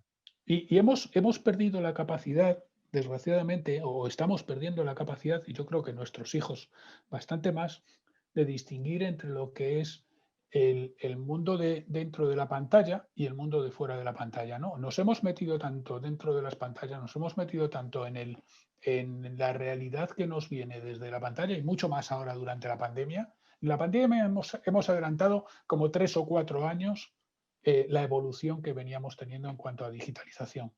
En 6 meses. Hemos avanzado 3 o 4 años. Y también nuestra forma de relacionarnos con la tecnología. O sea, hace un año os hubierais imaginado que estaríamos dando esta charla así. No. ¿Os parecería normal conectaros desde casa? No, No. para nada. A mí, no. el año pasado me dieron el premio al mejor libro de empresa por el Mundo Orwell. Y me entregaron el premio, por cierto, lo tengo aquí, es un cuadro lo que me dieron, pero la ceremonia fue por internet, fue por una plataforma como esta, por un Zoom. Estaba Garrigues, vamos, la verdad es que un nivelazo, estaba Azcárraga y vamos, yo no me imaginaba estar en una ceremonia con Antonio Garrigues o con Azcárraga tal, y mucho menos en chanclas o en pantuflas en mi casa mientras me están dando un premio, ¿no? O sea, y ahora lo hemos interiorizado y nos parece pues casi lo más normal del mundo. De hecho, ahora cuando nos digan, no, es que mira, tú estás en Moncloa y te tienes que ir a Ciudad Lineal a una conferencia. Y no se puede dar online. Ya, pero yo creo que ahí tienes que marcar tus propios límites, ¿no? Es decir, es como cuando te jubilas. Es decir, si tú no te disponías de 10 horas al día para hacer lo que te dé la gana y los primeros días, pues te sobran de las 24 horas 23. Porque ni tan siquiera duermes bien porque estás acomodado a otra situación. Si tú realmente no te disciplinas un poco, en lo que estás haciendo terminas tirándote por la ventana. O sea, es decir, tú tienes que disciplinarte en todo. Igual que si te quedas en casa, igual que si sales, o igual que si estás todo el día en la televisión. Es decir, hay que disciplinarse, porque es imposible. Esta conversación después tengo que acceder a la grabación cuando la subáis, Esther, para tomar apuntes de la conversación que estamos teniendo. Es exactamente lo que argumento en algunos de los escritos últimos, ¿no? El problema es de disciplina, el problema es de esfuerzo y de responsabilidad. O sea, si hemos perdido cosas en los últimos años son la capacidad para esforzarnos por hacer algo. O sea, pretendemos que apretando un botón se solucionen todos nuestros problemas, pretendemos que alguien nos solucione siempre las cosas. Hemos perdido el respeto a la autoridad. ¿También? Y además también, pero sabes también, cuando no haces eso, te dejas de querer a ti mismo. ¿Por qué? Porque inmediatamente te vuelves tan vago que te quieres que te den todo. Te pierdes el respeto a ti mismo. A ti mismo. Entonces, es absolutamente absurdo. Caes en una situación absolutamente ridícula en la que no ves nada más que series, no lees nada más que tonterías que no tienen nada que ver con nada y nada más que oyes lo que te quieren llegar a contar. Entonces, a mí por eso me parece estupendo y por eso año tras año, cada vez que me llama Esther para dar esta charla, estoy entusiasmado y os lo dije el primer año, ¿no? Estas charlas se las dedico a mi padre, al que me gustaría poder dárselas, pero está en Mallorca y bueno, a lo mejor ahora que son online sí que podría. Claro, lo mismo perfectamente. Que se conecte directamente. De todas formas, le pasaré la grabación esta vez y para el año que viene, si no os importa, le incorporo por lo menos a esta charla. Pero es que lo bonito que tiene es llegar a un momento en el que no necesitas hacer algo y seguir siendo tú disciplinado, seguir esforzándote, seguir exigiéndote, ¿no? Me gustó muchísimo una frase que me dijeron una vez que una persona joven es aquella que mira hacia adelante y una persona mayor es una persona que mira hacia el pasado. Mientras uno siga mirando hacia el futuro, sigue siendo joven, ¿no? Y y es muy triste ver como incluso gente de la edad de mis hijos, ¿no? que dejan de esforzarse y que dejan de mirar hacia el futuro, que pretenden que se les siga dando todo dado. Ese es uno de los graves problemas que tiene la tecnología y de eso se aprovechan precisamente Claro. para engañarnos de una forma más fácil. Ángel, con la tecnología la gente no está perdiendo capacidad de leer textos largos y complejos. Y de escuchar también. Hay un estudio que dice en la época, el debate entre Nixon y Kennedy, el umbral de atención que tenía la audiencia era de unos 50 segundos. Es decir, que durante 50 segundos tú podías estar mandando ideas, desarrollando ideas y la gente te escuchaba. Ahora está entre los 7 y los 9 segundos. O sea, puedes mandar básicamente una idea telegráfica, hacer América grande otra vez, 4 años más, no sé, eslogans publicitarios y eslóganes de campañas electorales que todos hemos visto, y nos damos cuenta que al final son frases de media docena de palabras porque somos incapaces, o en general nos hemos vuelto incapaces de mantener la atención durante más tiempo. O sea, ya lo de leer evidentemente es una falacia. Por eso se aprovechan precisamente de generar con una sola noticia que escriban, van cambiando los titulares y parece que han escrito 10 o 12. En realidad, si veis, es la misma noticia con el titular cambiado y la hora en la que se ha actualizado. Mira, yo trabajaba en un banco internacional y cuando se quería dar un meeting a gente que desconocía de diferentes tipos de cualquier situación, lo que siempre se tenía que plantear eran 3 ideas fundamentales.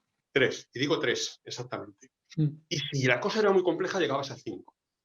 Pero en el momento que tú hicieras una exposición superior a eso, se acabó la película. Se acabó.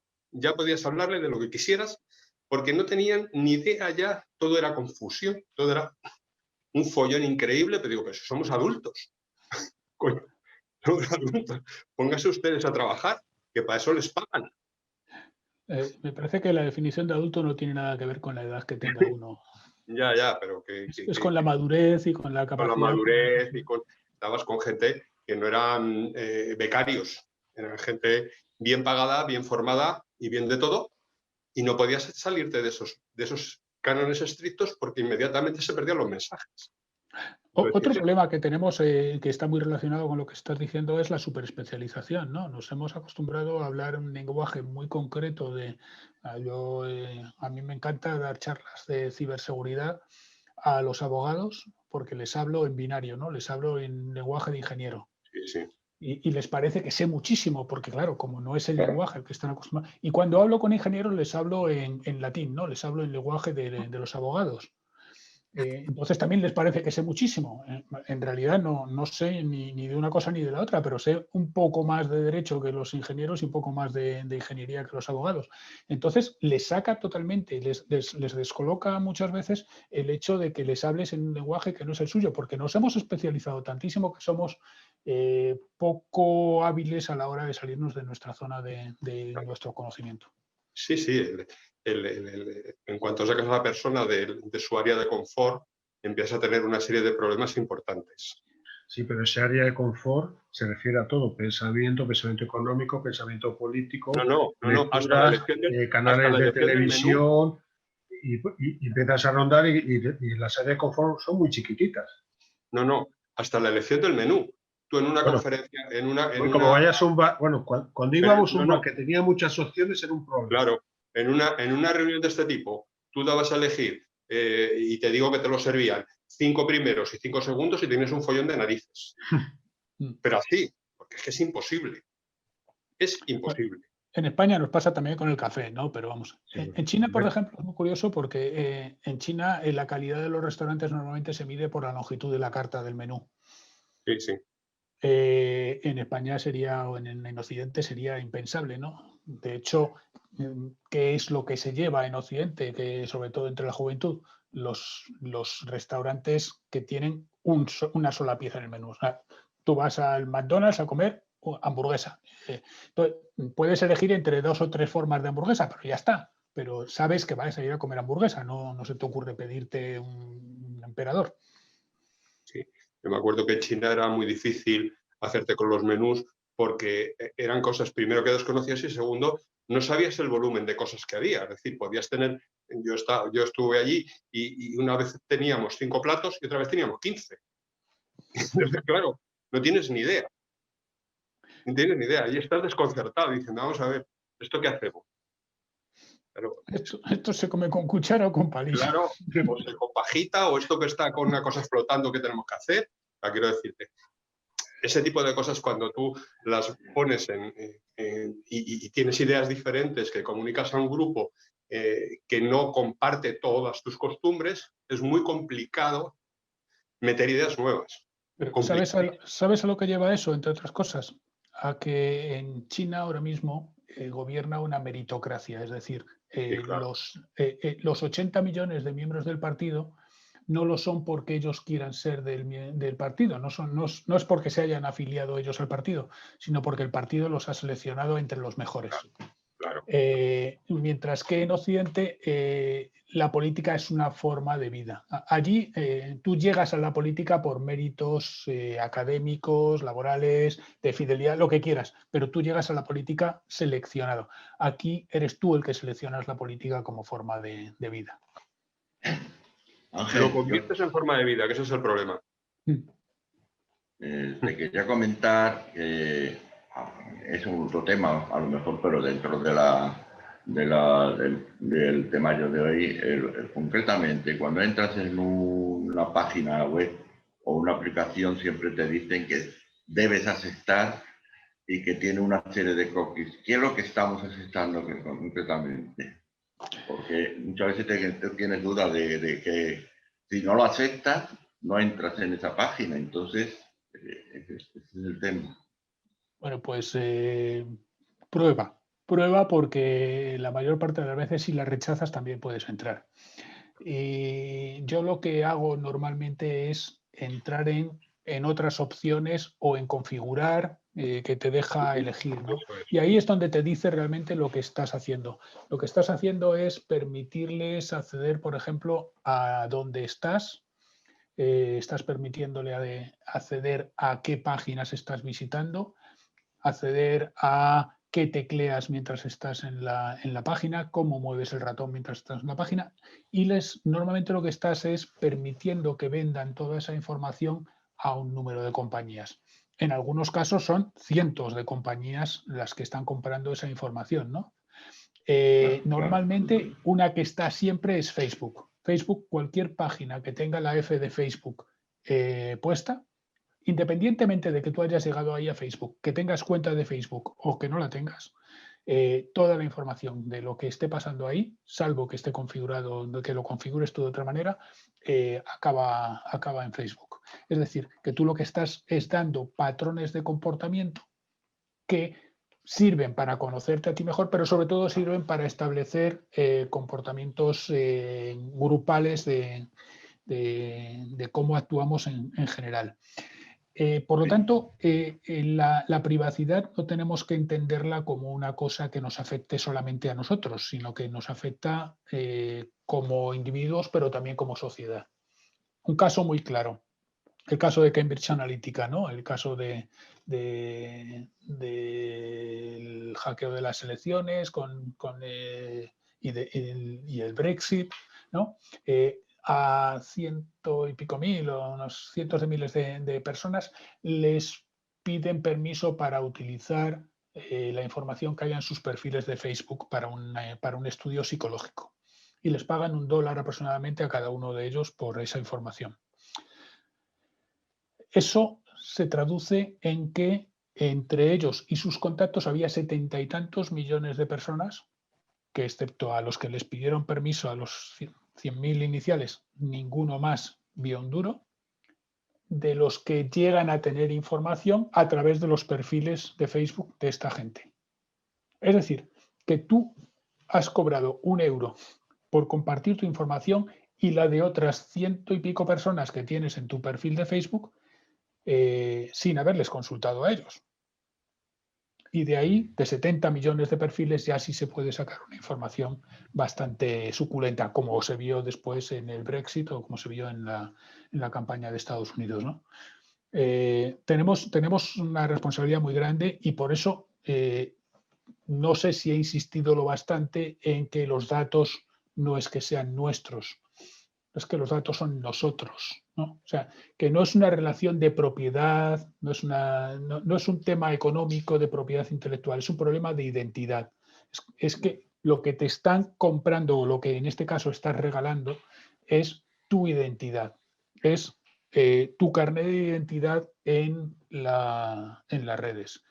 Mira, Y no nos engañemos, estamos viviendo más de la mitad de nuestra vida en Internet. Y por lo En tanto, cuanto a los cookies, concretamente, ¿es un tema similar o es...? los cookies es eso, es simplemente la capacidad que tiene para acceder a parámetros de lo que vas haciendo en la página.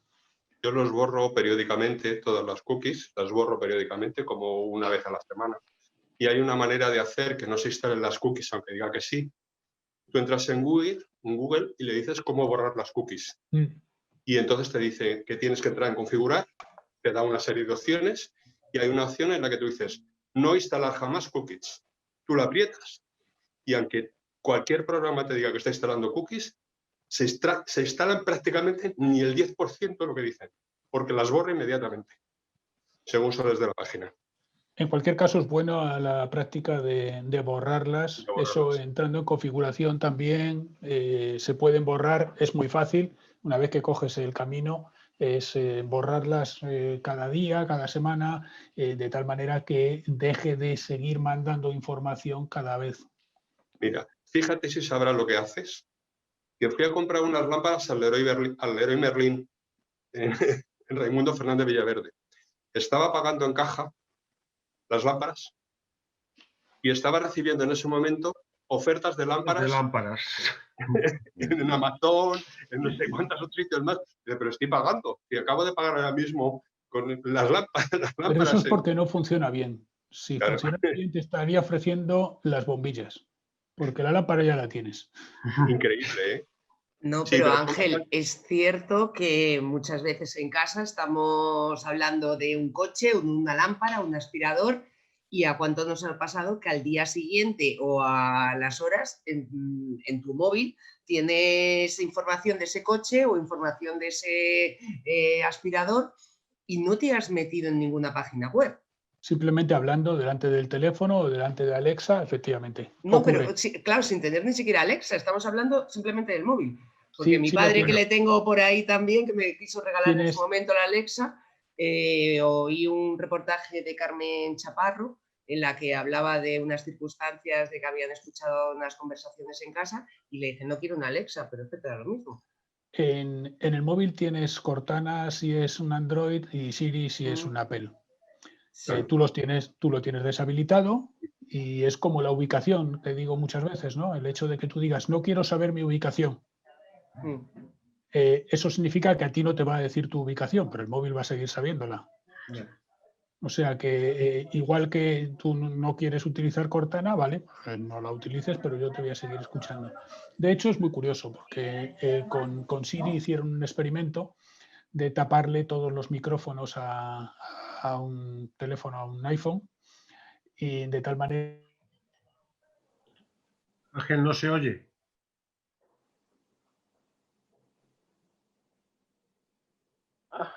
No sé si he dicho algo inconveniente, pero el anfitrión me había silenciado.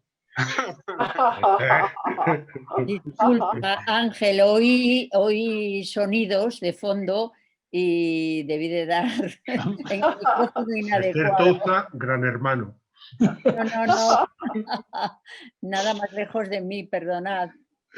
Decía eso, que tapándole todos los micrófonos de tal manera que no se podía hablar por teléfono, tú le decías, Siri, tal cosa, y Siri se te oía. O sea, que los micrófonos de Siri son mucho más sensibles que incluso los routers, los smart routers que hay ahora, te huyen. Los routers de la televisión, el router, cuando es una Smart TV, te oye. De hecho, claro, cuando salieron las primeras televisiones estas que les puedes dar, sube el volumen 3 Claro, puntos. efectivamente. Claro, lo primero que se le ocurrió a alguien es, y si le estoy diciendo a mi mujer, hazme la cena, ¿también me está oyendo? Pues sí, Pues evidentemente, ¿no? pues sí. No sé si os puse en alguno de los años pasados un dispositivo que habían inventado para colocar encima de los Alexas, ¿no? Que emitía una señal de estática para evitar que Alexa te escuche, hacía un bzz, para evitar que Alexa te escuche mientras estás hablando, hasta que digas Alexa. El problema es que, claro, el que inventó el dispositivo este dijo, ¿y quién te garantiza a ti que no te pongo yo un micrófono en mi dispositivo para escucharte yo en lugar de que te escuche Alexa? O sea que al final la responsabilidad con respecto a nuestra privacidad y por unirlo con el tema de la charla y con respecto también a las cosas que nos creemos y a las cosas que nos puedan colar, las mentiras que nos puedan colar, al final es una responsabilidad nuestra. Y tiene mucho que ver con lo que decía Alberto, ¿no? Con el esfuerzo personal de cada uno de querer ir más allá de los titulares, de querer buscar la información. Si nosotros, para saber los resultados de la liga, le preguntamos a Google cómo han acabado los partidos, nos vamos a enterar de los partidos que Google quiera que nos enteremos. Si nos vamos a la página de la liga y buscamos allí los resultados, sabremos de la fuente original cuáles han sido los resultados. Eso extrapolarlo a cualquier otra situación. Si tú quieres saber lo que está pasando en las elecciones de Estados Unidos, si le preguntas a la CNN, te va a decir una cosa, si le preguntas a Fox, te va a decir otra. Bueno, pues en las redes sociales y en los buscadores pasa lo mismo. Hay un esfuerzo individual insustituible. La libertad y la seguridad se basan en el esfuerzo personal de cada uno. Si alguien te proporciona tu libertad o alguien proporciona tu seguridad, en realidad estás haciéndote esclavo de esa persona que te está proporcionando la seguridad. Igual que él te la proporciona hoy, deja de proporcionártela mañana o decide cobrarte por proporcionártela. O sea, solo lo que parte de ti mismo, el esfuerzo del esfuerzo personal, puedes contar con él. Totalmente de acuerdo. Al final estamos hablando de filosofía, pero es que... No, pero es que es la vida. Es un estilo de vida. Claro. Que se está desincentivando ahora con la tecnología. Ya, lo que pasa es que lo tienen que ver, por ejemplo, cuando tienes hijos o cuando tienes nietos alrededor, tienen que ver que tú haces otras cosas y que existe otro mundo. Porque si no existe otro mundo, solo existe el mundo que le cuentan. Y hay otro mundo. Sí, lo que pasa es que el mundo, tal y como lo manejas tú, ellos lo perciben como ineficiente. Sí. No, porque sí, claro, ya se lo defino yo como ineficiente. Digo, si es que esto no es eficiente. No es nada eficiente. Yo no estoy buscando la eficiencia. Para nada. Yo lo comentaba antes con respecto a los algoritmos que invierten en bolsa, ¿no? Los algoritmos estos son programas automáticos que antes de que surja la noticia ellos se enteran, o sea, en el momento que surge se enteran y en unas décimas de segundo hacen la inversión antes de que se haga pública, ¿no? Eso está muy bien hasta que fallan y ese día pues pierdes un montón de millones. Pero es que has estado ganando muchos cientos de miles durante muchos días hasta que ha ocurrido eso, ¿no? Entonces, al que está ganando todos los días 100.000 y cada año pierde 1 millón, pues le sigue saliendo rentable. El problema es cuando estás tomando decisiones que no son económicas y que no son reemplazables, ¿no? O sea, te vas a poner en manos de un coche que te va a ahorrar gasolina durante 364 días al año, pero el 365 te va a matar. Entonces, hay que ver hasta qué punto la eficiencia y el hacer las cosas, el optimizar los parámetros poniéndote en manos de terceros es rentable a largo plazo. Que no todo Lo que acabas de optimizable. decir, Ángel, es inteligencia artificial de un coche. ¿A quién salva? ¿Al conductor o al peatón? Ahí está. Tú tomas una reacción que puede ser equivocada en función de tu mentalidad, pero la inteligencia artificial es en función de parámetros de algoritmos. ¿Es más eficiente o que más evidente? El que me paga, que es mi conductor. El problema es que no va a ser así. No te va a ser así tampoco. Os estoy dejando en el chat una página web para que entréis ahora cuando Moral queráis. Machine, sí. En esta El MIT. del MIT, sí. Te ofrece la posibilidad de hacer 22 experimentos. Tú eres el algoritmo de un coche, entonces tienes que decidir, ¿no? Pues hay 4 personas jóvenes en el coche y 4 personas mayores cruzando un semáforo en verde. ¿Qué haces? ¿Estrellas el coche o atropellas a las personas? No tienes más opciones. Entonces, pues te presenta 22 casos así, tú tomas la decisión y después el algoritmo saca sus conclusiones. Vuelves a ejecutar el experimento con las conclusiones que ha sacado y dices, no me he entendido nada, no me gusta. Lo corriges, te deja corregirlo, lo vuelves a ejecutar y dices, tampoco me convencen las opciones que he puesto yo manualmente.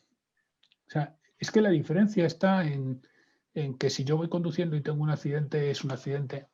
Si yo programo un coche para todas las circunstancias y dentro de 3 meses te atropella o me mata en función de unos parámetros que programé hace 3 meses, eso es un asesinato con alevosía y premeditación. O sea, estaba determinado que en esas circunstancias iba a pasar eso sí o sí.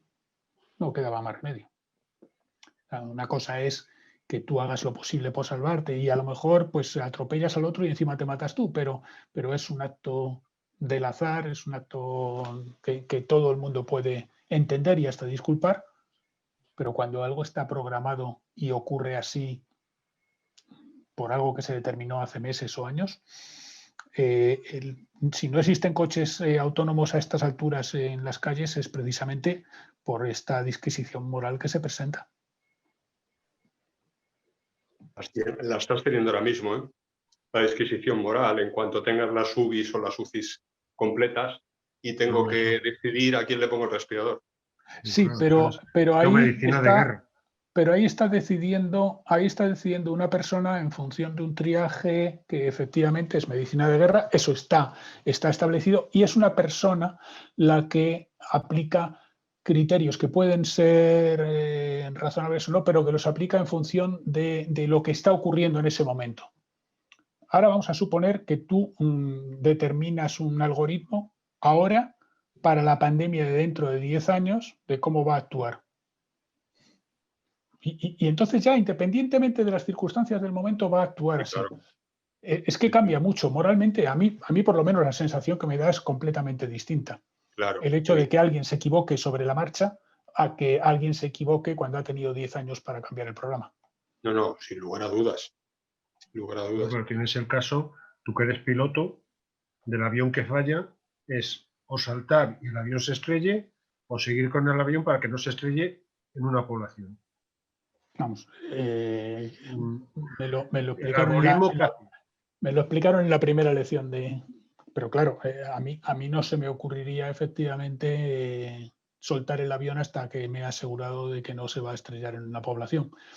El algoritmo pues probablemente tendrá sus opciones para... El algoritmo no piensa sobrevivir al avión de todas formas, pero vamos, tendrá sus parámetros y a lo mejor lo importante es intentar salvar la carga o el pasaje. De todas maneras, la informática la tenemos idealizada y la informática es bastante estúpida. A estas alturas, de momento, sí. O sea, la inteligencia artificial es actualmente. Sí. Creemos que nos va a enseñar y que nos va a dominar y que nos va a hacer y luego cuando te metes en los entresijos, pues dependes realmente de... Tú estás rellenando los impresos de la renta, ahora mismo, que todos los años cambian las pantallas, que es una maravilla, que todos los años no hay manera de encontrar la misma casilla y tal, no sé qué, no sé cuánto. Es Y para que te te das equivoques y cuenta, pagues más. no, te das cuenta que la ley dice lo que sea, pero si el programa no te admite hacer ciertas opciones, no te las admite. Y buenos días, hemos acabado. O sea, dependes del programador, no de la ley. Aceptar borrador. Claro. O sea, buenos días. Dependes puro y duro del programador. Eso es lo que estaba diciendo yo antes. Al final, es que, si te das cuenta, estamos viviendo en el mundo de las personas, en el mundo del papel y en el mundo de Hacienda, pero también estamos viviendo en el mundo de la tecnología. Sí, sí, es la Y misma en el mundo de la situación. tecnología, si el sustrato, si la infraestructura no te permite hacer algo, es igual que si intentaras caer hacia arriba en el mundo No, físico. no. No va a Pues, ocurrir. te das cuenta por eso en esto, en el mundo de la moda, lo que sea. Al fin y al cabo, pues una gran ciudad que dices Madrid, pues Madrid es un pueblo. Madrid es un pueblo. Madrid se pone de moda llevar los pantalones estrechos y tú te intentas comprar un día un pantalón ancho y bueno, poco menos que tienes que matar al sastre. No, que si te haga un pantalón ancho. tienes sastre lo tienes resuelto. Como sea de No, prenda por quiero lo tienes jodido. Sí, quiero decir, te vas a un sitio donde te venden pantalones y dices, imposible, no, es que no se lleva. Ya, bueno, pues nada. Pero eso ocurre permanentemente. Ángel, una día pregunta, estas empresas, por ejemplo, que hay Nielsen, que siempre se ha dedicado a estudios de mercado, o utiliza otros métodos o entiendo que va a quedar obsoleta frente a Google y otros buscadores. Y un CIS, Google sabe seguramente quién va a ganar las elecciones mejor que el CIS. Le va a ocurrir a muchas cosas, le va a ocurrir a la banca. De hecho, el último artículo que he escrito en colaboración con mi director de tesis, un catedrático de ingeniería y doctor en economía, y con un economista, es sobre la moneda digital de China, ¿no? Sí. El yuan digital. Los bancos, igual que la prensa, están con la soga al cuello. Las agencias de rating pueden estar con la soga al cuello, las agencias efectivamente de encuestas pueden estar con la soga al cuello. Las universidades, el modelo educativo está cambiando en muchos sentidos. Google acaba de sacar una escuela que no es universitaria y que forma gente que necesita Google. Y en 3 meses te forma y te pone a trabajar. Sí. ¿Que solamente puedes trabajar en Google? Bueno, vale, pero hay muchos trabajos en Google y has invertido 3 meses en formarte. Y es un modelo que está siguiendo mucha gente. Los MOOC, los cursos masivos, está cambiando el modelo también de la educación. Esta misma clase que estamos viendo ahora, ¿no? Con respecto al año pasado. El hecho de que ahora mismo el 90% de los másters que hay en España pues están viviendo en buena parte del mercado iberoamericano también, ¿no? Es una realidad a la que vamos a tener que acomodarnos.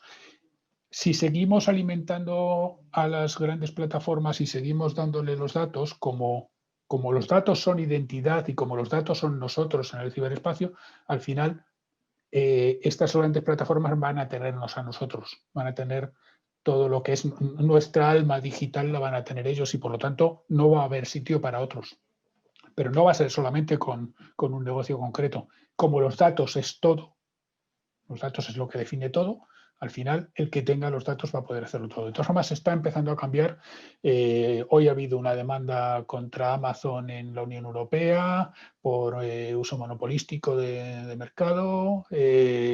A Google se le está poniendo en entredicho, con Facebook también. O sea, está empezando a cuestionarse. Leí un artículo de una empresa de un buscador que había puesto demandas contra Google y además hacía propaganda y dice, yo no te espío.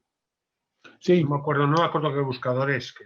Sí, de hecho es la propaganda ahora mismo Firefox, por ejemplo, DuckDuck, me parece que es